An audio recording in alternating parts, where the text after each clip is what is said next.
Hello, my friends, and welcome to the very first episode of the Kiss Army Nation podcast. My name is Pasquale Vari, your host.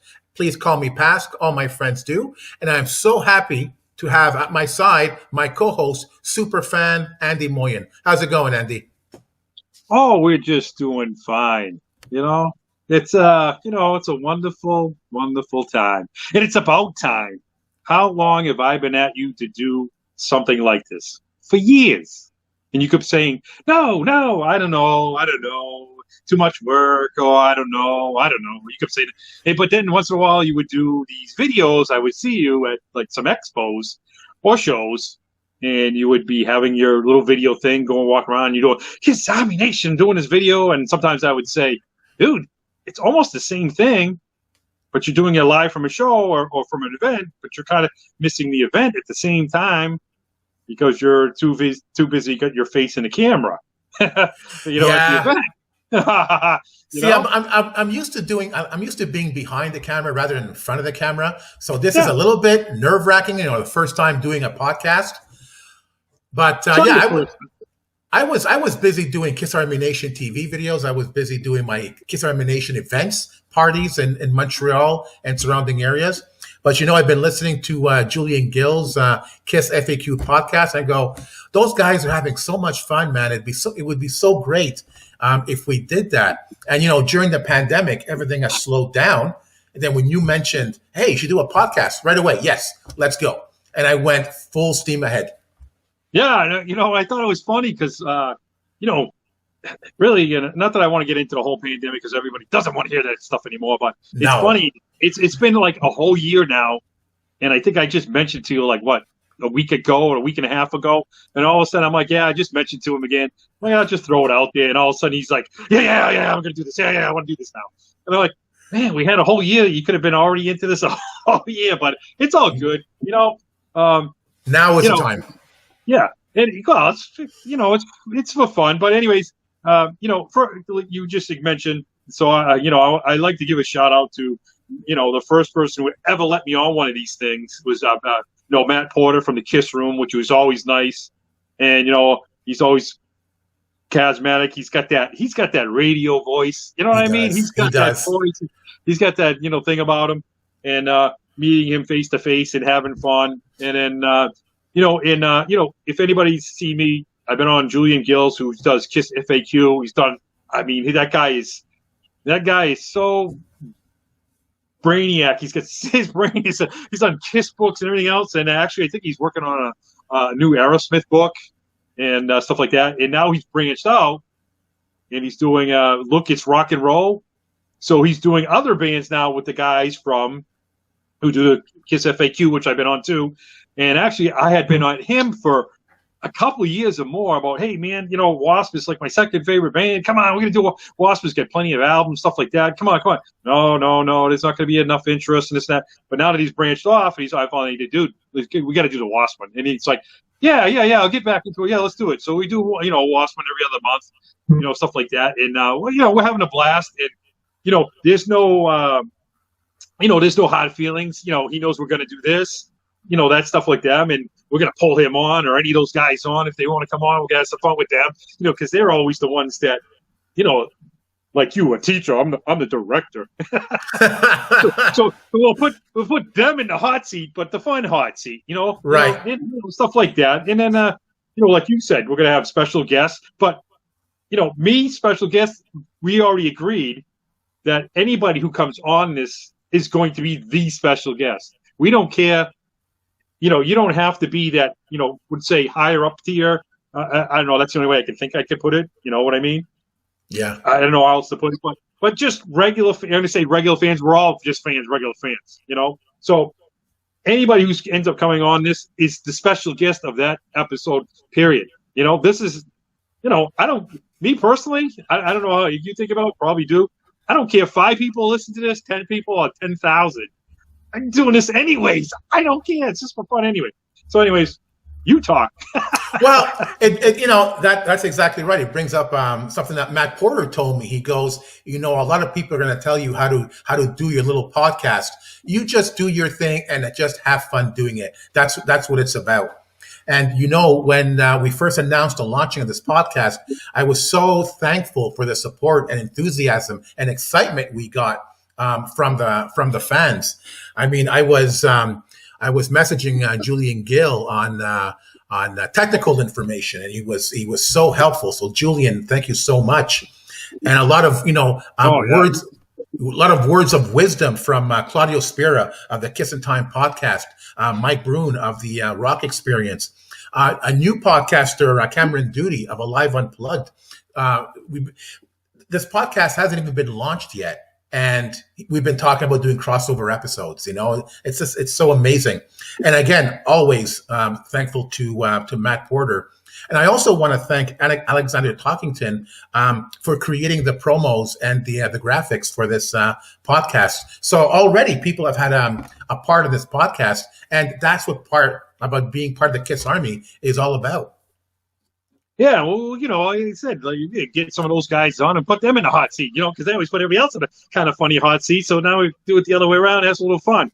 Again, it's just so cool about this is part of the whole thing too. You meet other KISS fans if they don't know who you are, or vice versa, or then you end up going to shows. You see people at shows, at expos. Hopefully, we have more expos in the future. Crossing fingers, because the world's changed with just people buy stuff on eBay now and do all that stuff. So the expos are kind of a little bit, but I'm hoping, or events like your event, like, I went to one, 2019, That's right. This week, 2019, I basically called that my birthday / almost like bachelor party for me. You know what I mean? That's me. I didn't say bachelor party personally. I just, in my own brain, that was my thing. Actually, Kim had to work that weekend because she works every other weekend. She would have been up with me.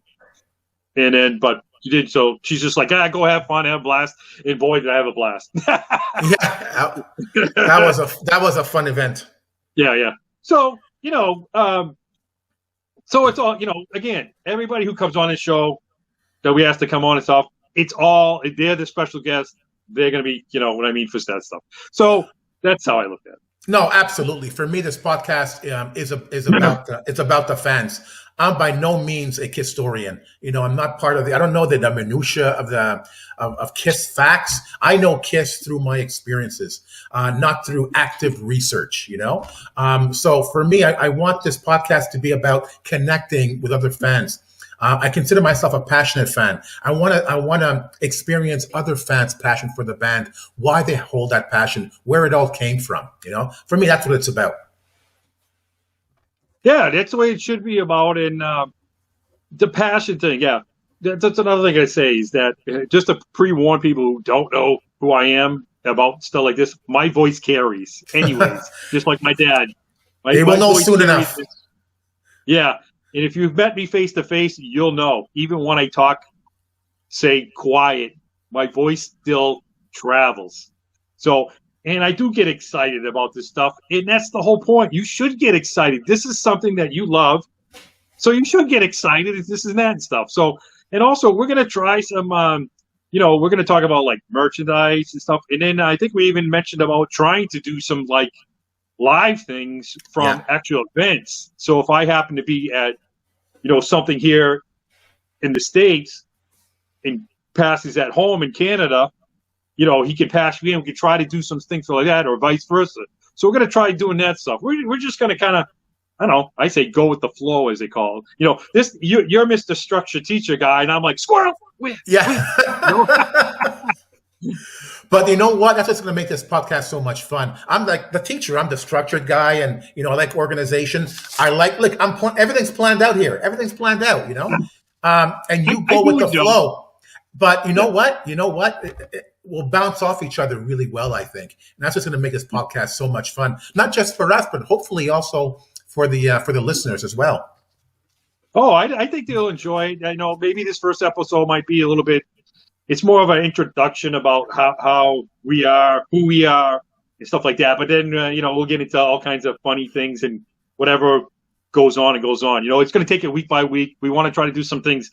There's a bunch of podcasts out there. We know everybody, and we're going to try to do try to do something different than they do at times. Try to do stuff like that. I don't know. We'll see. We'll go with the flow. So, anyways, let's do the. I don't know. We should say, First of all, let me put you on the seat first, even though you're the host. Go for it. So how did you get?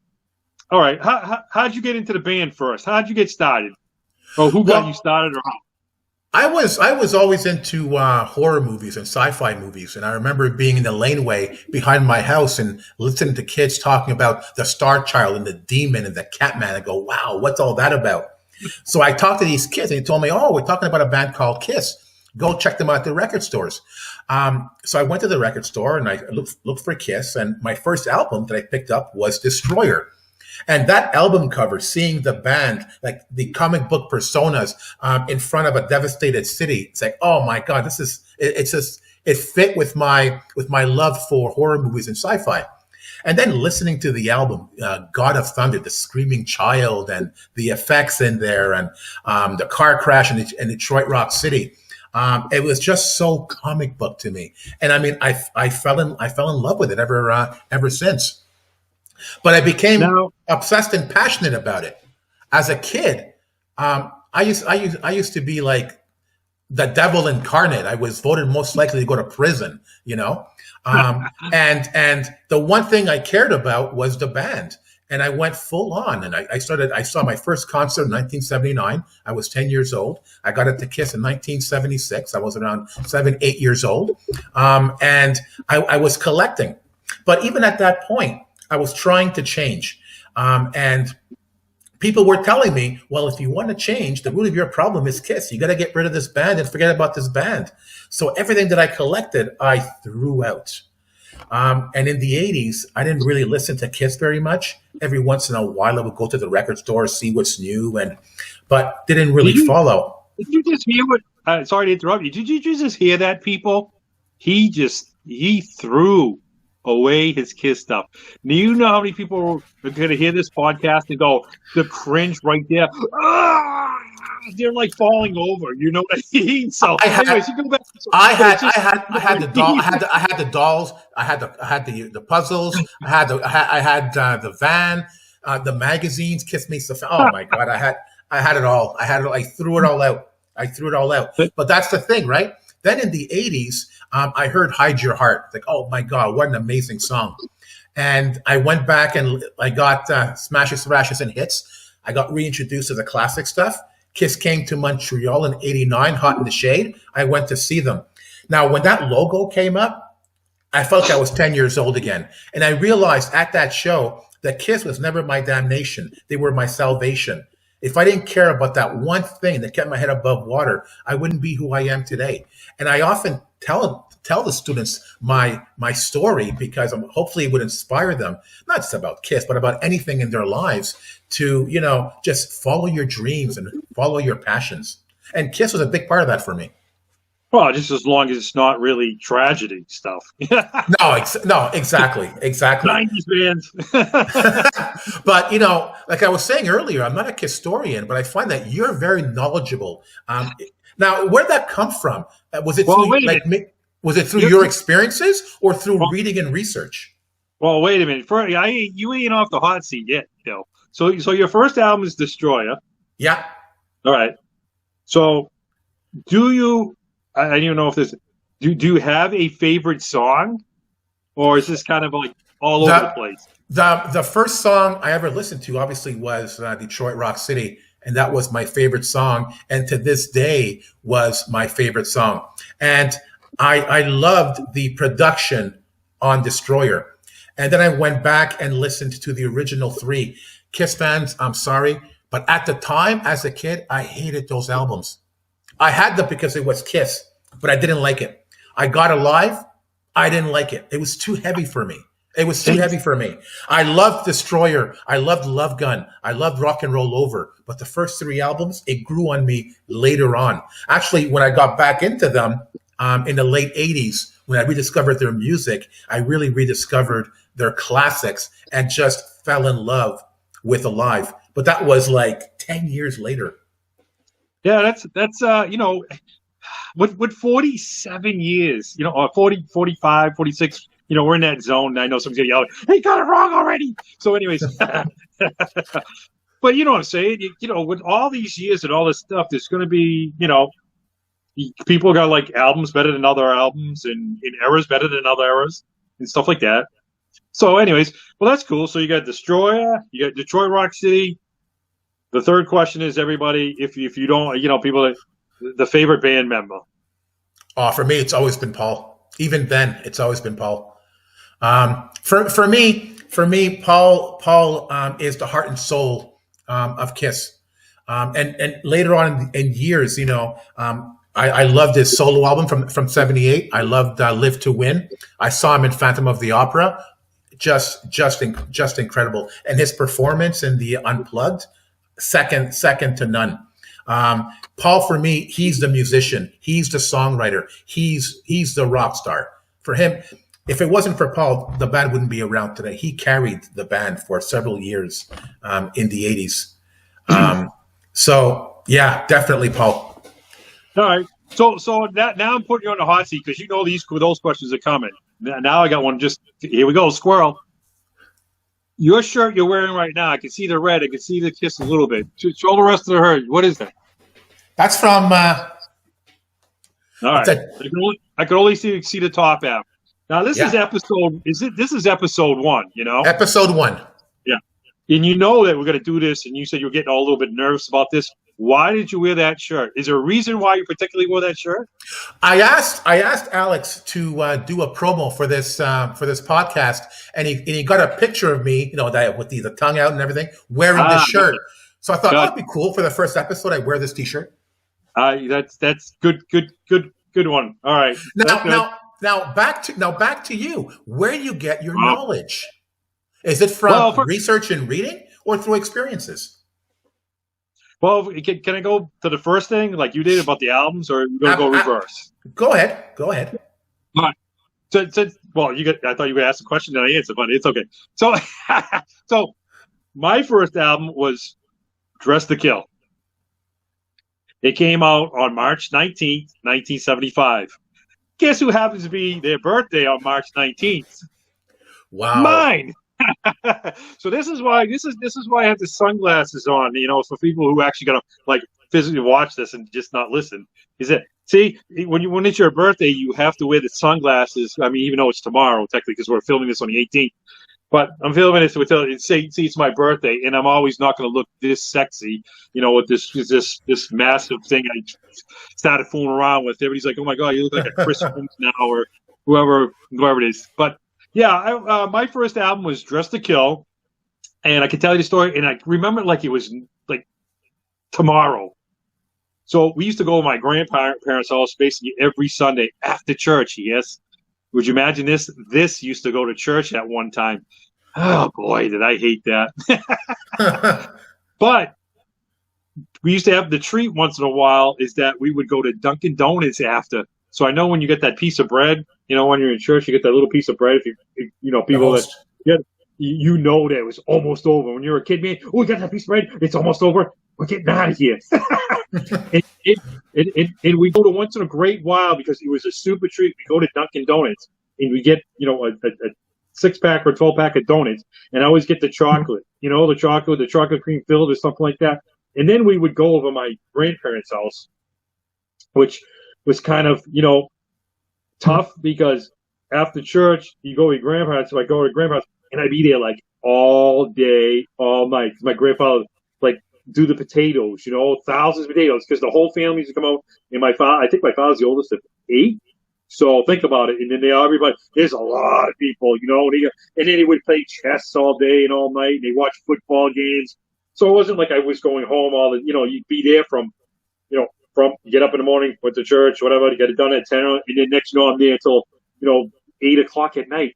You know what I mean? So anyways, that year, that Sunday, because Dress to Kill came out on a Wednesday, that Sunday, when I went over there, my uncle went upstairs, and I'm hanging out in his room, and he's like, "Hey, man, you might like this album," so he gives me Dress to Kill. And I'm like, wow. And I'm looking at it going, now I'm 6 years old now. Think about it. I'm only 6. And I'm looking at it going, it's kind of weird because you're looking at a black and white photo, which is, everybody knows that classic cover, But it's funny is that you look at it, you're like, they're dressed up like, they're going to church, but they have clown makeup on. but they have clown makeup on. And I'm thinking, you know what I mean? Isn't that kind of weird? They're like, wait a minute. They're going to church kind of in a way, but they're like dressed up in suits and ties, but they have clown makeup on from like a circus. So next, you know, my uncle's like, you got to listen to this. So I listen. I'm like, wow, man, this is kind of cool. So that's how I got it, and I still have that album. It's on my wall, behind me, as people get, you know, people watching. I have all the albums like in a row, you know, up on the walls. That was my dream someday to do it, and it's happened.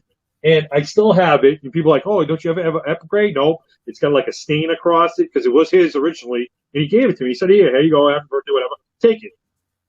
But that's not really how I actually, you know, I mean, that's how I got my first album. But the whole neighborhood was into Kiss in my neighborhood. I mean, it wasn't like, oh my God, you're just the only one fan. You hear people say that. I was the only one fan in my whole town, you know. But no, there were a lot of people, and some people were like, you know, 2, 3, 4, 5, 6 years older than I am. So they actually knew about the first 3 albums already, you know. So that's how I got my first album. So Dress to Kill is my first album. So that always holds a special thing in my heart forever for that. So, next question. But then your love for Kiss grew, and like today, your knowledge is like, wow, it's so beyond me. Where did that come from? I don't know. I think, you know, I always hated school, from a grade school all the way up to high school. I hated it. People will tell you, they'll know. I was a very, as you see, very all over the place. I have ADHD. I've had it since a kid. Very bad. I was super, super wicked hyper. I mean, off the walls. My parents would tell you, I used to bounce off the walls like crazy. And then, of course, the whole Ritalin thing came in. I took enough Ritalin to kill kids nowadays. They basically die. I used to take like three, one in the morning, one at noontime, at lunch out, you know, when you get school, you know. As soon as I got some food in me, man, oh my God, I got hyper again. I have another pill, kid. And then I'd take one at night. That's how hyper I was. You know, my dad would work like 2 and then sometimes a third job just to pay the bills and stuff. And my mother would be watching me and my brother. Yes, I do have a brother. He's older than me, 3 years. And he does not like Kiss. And someday we'll get into that when we get to the whole thing. When he did start to like Kiss, I knew there was a problem. We'll get into that someday. So, anyways, so they would just like, they took me to doctors, whatever, and then they like, just put the kid in a room, and wherever he falls asleep, because I don't sleep a lot. I still don't sleep a lot. You know, I got a lot of energy. I don't know how to explain it. I just deal with it. Sometimes it's very hard for me. You know, even sometimes it's hard for Kim to deal. I had to explain it to her. You know, there might be times at night, and she says, I'm going to bed. I said, okay. And then I'm up. And then she goes, what time did you go to bed this morning? Oh, I went to bed an hour ago. And I'm already back up at 6, and I'm ready to go again. And it's like, how you do that? But it's just something in me. There's nothing I can do about it. And I don't want drugs. I don't want pills. I went through those things before. I know what they did to me. It made me kind of like a complete zombie. And I hated it. Because all I'd be like, but anyways. So anyways, with that part. So I wasn't really a big reader in school or anything else. But I think Kiss actually, when they saw the magazines, helped me to read. You know what I mean? I kind of taught that way from reading those things because I was actually interested in that stuff. So I think that was a good thing for me to actually be interested. And also, you know, going to Kiss conventions as you get older, you meet people who've been in like the business stuff, you know, stuff like that. You see books, you got, you know, shows, you talk to people. Now you have, you know, online stuff you learn. And it's fun learning this stuff. I don't know everything. Nobody knows everything. It's so cool to see this stuff and learn this stuff as we go along. But yeah, I do capture it sometimes. I've been doing since I think it's May or June. I decided I see so much blah blah on Facebook. I wanted to have a little fun with it. So what I would do is, I have my stuff here. If I could remember the older stuff, it's hard to remember stuff from when you're in the 70s and 80s and 90s. Even into the 90s, man, we didn't take many camera shots because they were still very strict about taking pictures at concerts and stuff like that. And you never thought about, even now I kick myself and not even taking pictures of standing here with my ticket, you know, the ticket. Like, oh, I'm going to get ready to go to Creatures of the Night Show. Why isn't there a picture of me? I don't know. What a dummy, you know? And believe it or not, I used to hate the cameras as a kid in the 70s. There's not many photos of me even as a kid. because I used to hate the camera. I used to turn all the time. I don't want my picture taken. I used to just hate it. But now it's like, wow, I wish I didn't think about that stuff. But it is what it is, you know. And but I think that's what they did. I think they helped me to grow and to learn and stuff. And then I never got a lot of crap about how, like you said, you know, get rid of the KISS stuff, change it. I think it actually helped me better in that way perspective. So I never had a problem with that. So it only so I didn't get a lot of people say, "Oh man, KISS stinks" and all this stuff. But I've heard it all even before. Even people just want to tease me before. I don't get much, but only in you get in grade school and in high school I would hear it. But I had started growing my hair out, and then I started having earrings in. That was more of an issue with some people and stuff like that. And then the whole thing, KISS stinks and this and that. And then I had a hot rod. Then people get jealous. That's all that is. Now that you're older, that's all it is jealous. When you think back about it, they're just jealous. And my parents didn't have a lot of money. Everything. Oh my God! Even when people see my collection stuff, they're like, "Oh my God, you must have been." No, I remember my dad sitting at the kitchen table. My dad used to smoke. I'm glad he doesn't smoke anymore, because he used to smoke Pall Malls and had no filters on. He'd have it hanging out on one side, he's smoking out of it, and he'd be eating on the other side. And my friends would be, "Oh my God, that's crazy!" Because some of my other friends in the '80s would smoke, be smoking, but they'd be like smoking like this, and they'd be like, "There's no way you would smoke and eat at the same time." My dad goes, "Like he would do it at the same time." It was crazy. But we'd sit there, and there'd be like buckets everywhere, and there's water dripping because the ceiling was leaking still, because he didn't have enough money to pay for getting the stuff thing. So I didn't get a lot of KISS stuff from my parents as a kid. And if I wanted something, I had to work for it. And I don't mean work for it as in get a thing from your parents, whatever. Not take out the trash. No, I just did that stuff. There was no asking. You just did it. If I wanted something, I had to get a job, like paper route, rake lawns, cut grasses, stuff like that. So if I wanted something, that's how I had to get it. So that's kind of like that way. So when I was a kid, I threw away all my KISS stuff. I started collecting again in '95, and my first big ticket item was the KISStory book. And my goal was to get back everything that I threw out as a kid.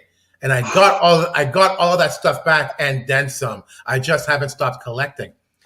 But, it's interesting because, if you talk to any KISS fan, a lot of our backstory, our childhood stories are very similar. Yours and mine are very similar. Now, here we are together, you and I, doing a podcast together. Do you remember when we first met? Yeah, actually, and I had to correct you just the other night about it, too. Isn't that weird? Because, the things come up in the memory. So, yeah. Yeah, I remember meeting you. Actually, before we get into that, I have to give a shout out to my lovely wife. You didn't ask me the question, so I'm going to just answer it for you because so people are asking why you're wearing. I am wearing this shirt because this is the shirt I proposed to Kim in. So nice. This is the shirt. We both picked them. We went to the store, picked them out. I'm like, hey, bring this to New Orleans and stuff like this. And then, if you don't know, I proposed to Kim at a KISS event that I was a huge part of, and I proposed to her on stage in front of a crowd of, I think it was 1,000 or more, and she didn't even hear the question. She actually was walking. It is a video. So I only told like a handful of people because I didn't know if it was really going to happen or not. It's not because I didn't want to. It's just because everything's going nuts and crazy and all kinds of crazy stuff. And I forget when you get on stage. I forget that you can't hear. People can hear you out there, but when you're on stage, when you talk, you can't hear the people. So when she was on stage, she couldn't hear me. So we're walking back and forth. When I said, and she didn't even hear, and she was walking back and forth, and I had to stop her. And then she actually, when I had it, and then I gave her the ring, and she actually dropped it. So I had to go down, and I was on my knee, give it to her. She actually dropped it. I'm like, hey, I had to actually tell her again, hey, will you marry me? Because she didn't hear it over thing. So anyways, so this is why I wore this shirt for episode 1, because it just means a lot to me that way, because, she has changed my life. She has made my life a lot better, a lot better, and she is a KISS fan, and someday we're going to get her on this, and we'll get her favorite album and stuff like that. She can be, yeah. But so this is where I wore this shirt. Plus, this is just KISS. You know what I mean? So we don't have anybody saying, "Oh my God, you like this band, this version of the band better than that version." Right. Which there are versions of the band I like better than other versions, but for different reasons. So we'll get to that at some point, whatever. So, anyways, where did we meet? Let me New think. Hampshire. New Hampshire, right? Yeah, New Hampshire. New Hampshire, eh? Yep. Actually, I got to know you first online, and you were very vocal about Kiss Cruise. Everybody got to know you. Yeah, I got a little bit in trouble here and there, in kind of things. The point, I don't want to get too deep into it because it would take forever, and I don't want to kill a whole episode with that. So, anyways, I had been on a lot. I've been on like some regular cruises. So when Kiss Cruises came up, Kiss Cruise, people were talking about Kiss Cruise. No, Kiss Cruises wasn't even there. There was other Kiss Cruise groups before there were the official Kiss Cruises now. That's right. But there were other Kiss Cruise groups they were talking. So I was in there when the Kiss Cruises announced, because when I had been on other ones, there were other bands that already did. Like, there were boy bands that had done, I think it was Backstreet Boys and stuff like that. It did like one of the first cruises with an actual, you know what I mean? Kid Rock, right? Kid Rock did it as well. I don't know. I think like the Backstreet Boys were even way before them. Something like that. It was like Kiss bands and other bands that had already done these kind of cruises before, and I hadn't even said that. Oh man, I wonder if Kiss would ever do one. That would rock, man. Imagine that, a whole kid. So, anyways, 6 months later, they announced it. Oh my God, gotta go, get on it. I mean, we sign up to get it. I think I signed up in May, or June. They announced the first one very late, I think, didn't they? May or June, I think. Yeah, I signed up in June. Yeah, something like that. So it's in my memory thing. I think it was either May or June. So, anyways. When they announced it, I thought about the Kiss Cruise as like being like an expo. The band's going to play. You're going to have Kiss Expo. You know what I mean? All Kiss all the time. All Kiss all the time. That's all I could think of. And so when people started talking online about it, oh, you could do this on a cruise. And I was like, no, you can't do that on a cruise. And people were like, what the hell's this guy's problem? I'm like, I'm not trying to be a problem. I'm just telling you, you can do this, but you can't do that. Because I had been on regular cruises, and a lot of Kiss fans, a lot of Kiss cruisers, as they call them, or the Kiss Navy, really hadn't been on a cruise. So it's kind of like, but then, this is where the fiasco happened. They have the indoor shows, the indoor theater shows. My thought was, man, I'm on the Kiss cruise. I'm paying a lot of money. At the time, right? You got to agree with me. In 2012, at that point we were like, man, this is a lot of money compared to now. They're even way worse, way more money. But at the time, I'm like, wait a minute, I'm on the Kiss cruise, the first one. We're all gonna we're gonna go on it. Kiss is here. I can go only to one indoor theater show. What's up with that? You know what I mean? Did you think the same thing? Did you have that same feeling? No, I was just happy to be on the Kiss cruise, and I remember the first Kiss cruise didn't sell out. So when we got there, they were giving out free tickets randomly to fans, and I happened to get one. Yep, and that was the thing about it, is that one day I went into cruises in the page and said, basically, this is when they finally had made an official one, and we was talking, well, even though I said I had been on regular cruises, so I know what the theaters look like. And I'm thinking to myself, how are they going to stop people from going in? Yes. Yes. And that's where I got in trouble, because I had actually posted on there, how can you stop another 1,200 people from raiding the place? Yes. If the Kiss Army really stood up, the other 1,200 people that weren't going to show one wanted to go to show one. All those people had to do was show up and just walk right in. There was absolutely no way they could stop all of us. It would have been impossible. And from what we know of, it was. There was no way they could have stopped this, because the way it was set up, now they got it set up where it's a lot tougher to get in. You have your card thing, and and they got more security there. But in those first year, there was no way, if 1,200 people wanted to raid the place, They could. There was no way they could stop him. Absolutely. So I put that up, and that was the last straw for them. But then I remember at the New Hampshire. I got the phone calls.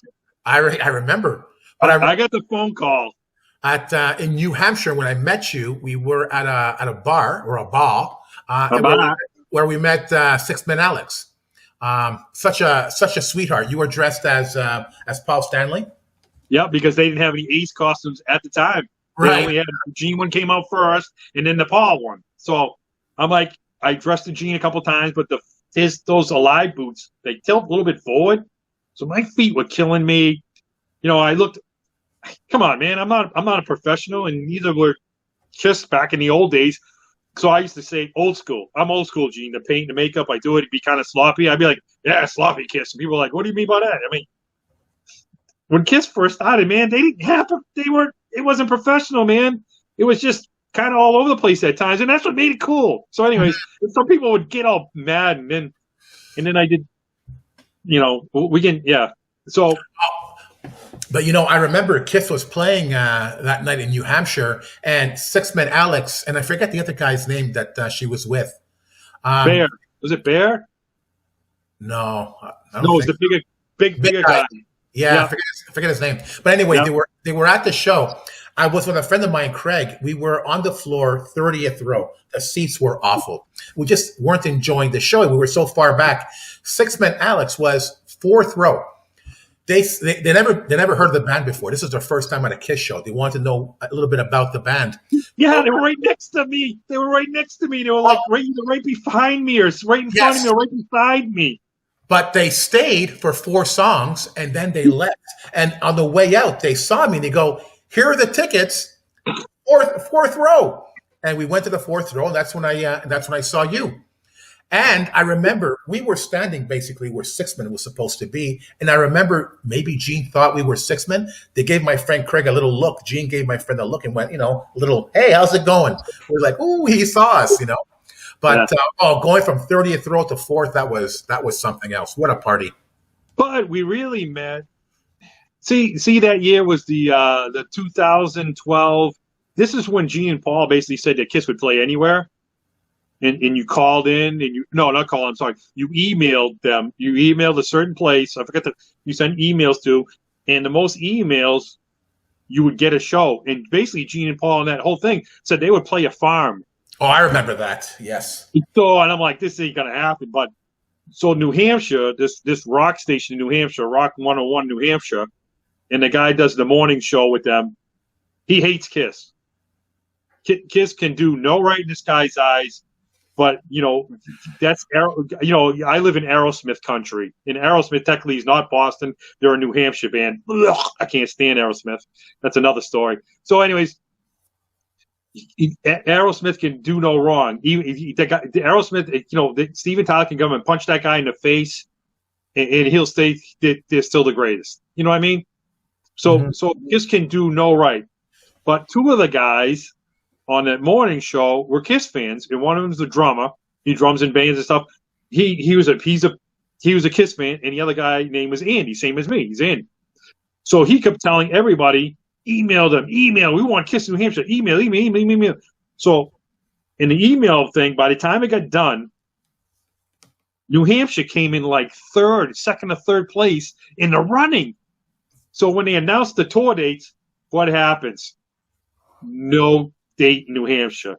Right. So this was getting ripped apart, and the guy's like, "Yeah, see, I told you, Kiss, blah blah blah." So now it's like, and finally, when the second part of the leg came around that summer, Kiss was announced, New Hampshire, July 12th, 2012. Here we come, baby! Yeah, they're coming to New Hampshire, right? So he could kind of stick it back in the guy's face. So And I forgot the name of the bar. So Six-Man had their first, too. This was their first Kiss cruise. Yeah. What do you call that? Talking about it, trying to get people interested in buying tickets to go on a Kiss cruise. And I forgot the name of the bar. You remember the name of the bar, right? Shenanigans? Was it? You made it. It's gone now. But I remember going, right? It must have been like the figures, too.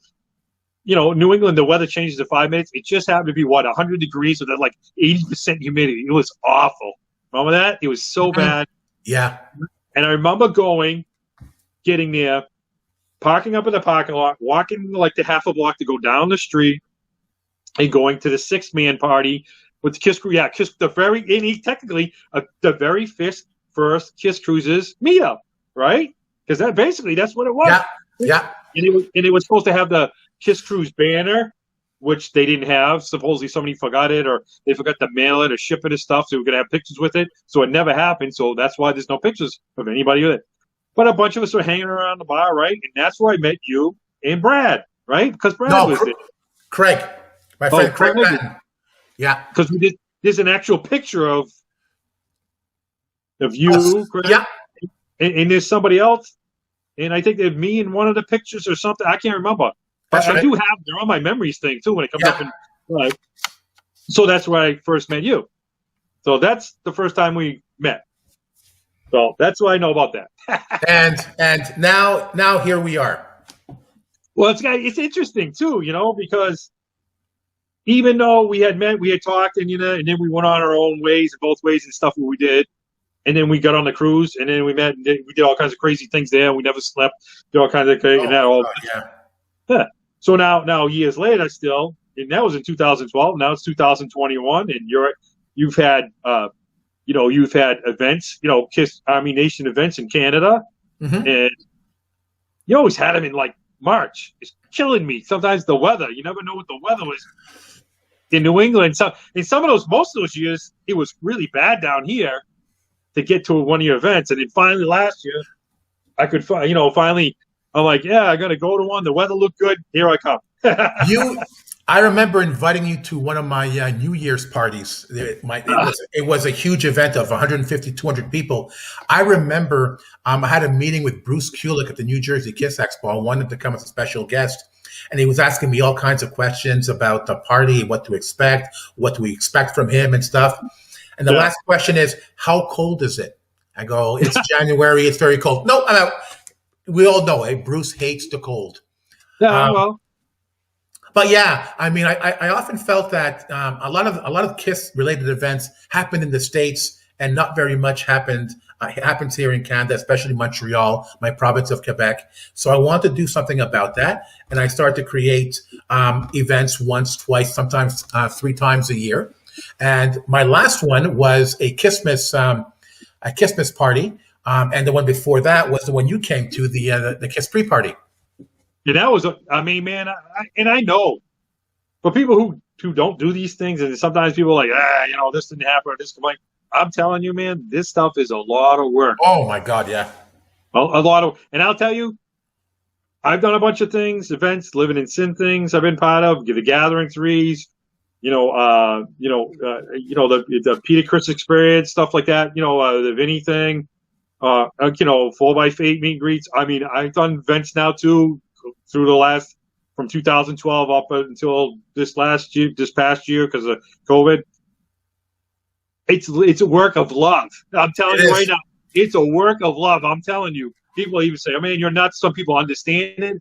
I think a lot of people from overseas really get it. And they're like, that's kind of what kept coming back, man. People come up to me, man, and say, Andy, man, you're nuts doing this stuff, but a lot of fun, and thank you.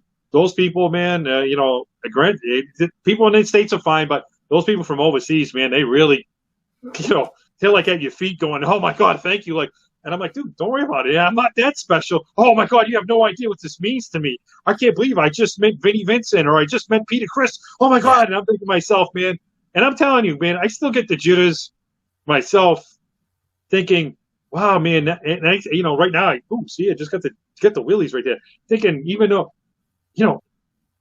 I can't believe it. My childhood, rock guy, one of the rock guys, Peter Chris, I just hung out with him.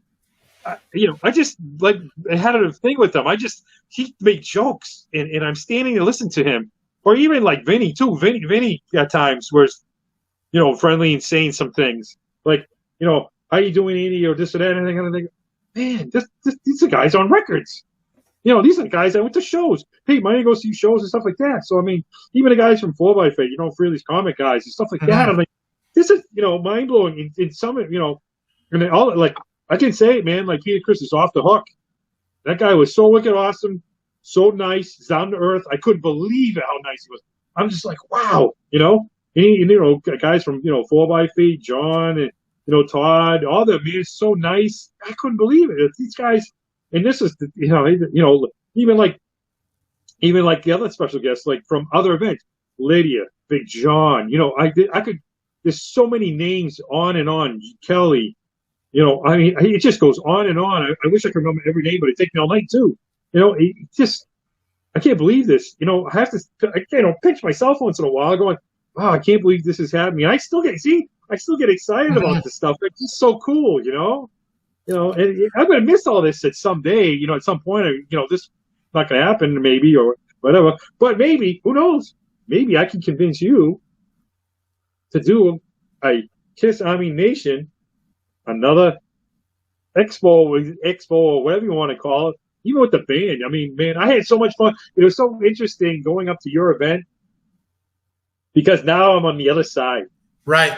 I'm going to an event as just going, but I've been on that side of the fence about working it, and I saw you going tweaking out sometimes during the morning and loving every minute of it. Loving every minute of it. Yeah, but you were tweaking out, but then we had a lot of fun, and I ripped it up pretty good. Like I said, I'm not like a huge drinker, but I ripped it up pretty good. We had a lot of fun. It was interesting, and I wore that Boston T-shirt and the Bruins. I don't know whatever. I know it's a bootleg, but I loved it. I don't care. Like it had Dress to Kill on it, but they were wearing hockey sticks and it said Bruins on it. I wore that, and you guys are, I don't know if you want to wear that here in this spot. I'm like, I don't care. I'm here. Yeah, didn't you get booed when you walked into the club? No, I got booed when somebody asked how many Kiss shows you've been in. People said, like 10, 15, 20. And I think Mitch, I don't say his name, Laughlin? Mitch Lafon. He got up and he said like 50 or something like that. Yeah. And then I raised my hand. I stood up. As soon as I stood up, I got booed because, everybody saw the shirt. Yeah, if people don't understand this, I'm from Massachusetts, kind of into Boston, outside of Boston, and this is Montreal. The Boston-Montreal thing is, with hockey, is brutal. Very, very brutal. Yes, it is. Yeah, very, very passionate fans on both sides that can't stand each other. So anyways, with that stuff. But I wore it just to have some fun with everybody. When I stood up, I got booed. But then when I said over 100 shows, everybody went silent and went, and it went, oh my God. And I said, yeah, I'm going to show you guys how to do it. And you made a lot of people happy. You were giving out those Kiss stickers to everybody at the show. Oh, yeah. And I was their stickers. I just have the opportunity to be able to print some stuff for fun. And it's fun. That's all. It's a good time. And who knows? Maybe if this podcast keeps going on, we have some fun. People can, get some stickers here and there. We'll figure things out. I don't know. Just some of this stuff just comes off the top of the head as we're talking. So on that, we're about to close up. But we're not closing. Andy, I wanted to tell you that it's a pleasure working with you on this podcast. You have so much knowledge, so many stories to tell, and we all do. Exactly. And I'm looking forward to more of these episodes. I'm looking forward to meeting special guests, the Kiss fans out there. I'm looking forward to doing the panels. I think the future of the Kiss Army Nation podcast holds a lot. Like I said, this show is about the fans. We're going to be doing interviews, fan profiles. When you and I come on, we'll be talking about our past Kiss experiences, a lot of what we're doing right now. But really, everything is about the fans. So, I was a little nervous going into this at the beginning, but Andy, you're a pro at this. You're entertaining. A lot of the podcasts that I've seen with you in it, to me, are my favorite because you got so many stories to tell, and you speak from the heart. I think the fans are going to recognize that. Well, So you do the same thing. You do the same thing. You speak from from in the inside. That's the whole idea. And when we say special guest, even if you're a fan of the topics we're going to talk about or a merchandise thing we talk about, we want you to do the same thing because we know you got the same passion in you too. Because it's the same thing. If you don't have fun with this stuff, why even do it? absolutely. Why be a Debbie Downer, as they call them, downers? If it's not fun. Why are you doing it? Then don't. I don't know. Anyways. Absolutely. So, Andy, for our first episode, thank you very much. Thank you to the fans who are out there listening. Thank you for joining us. We hope to see you in the future. And don't forget, until then, enjoy this life that we call KISS. You bet. That's what you got to do. Enjoy it. You got to say, you say A and I say awesome, right? That's it. See you later, everybody. Bye. Bye.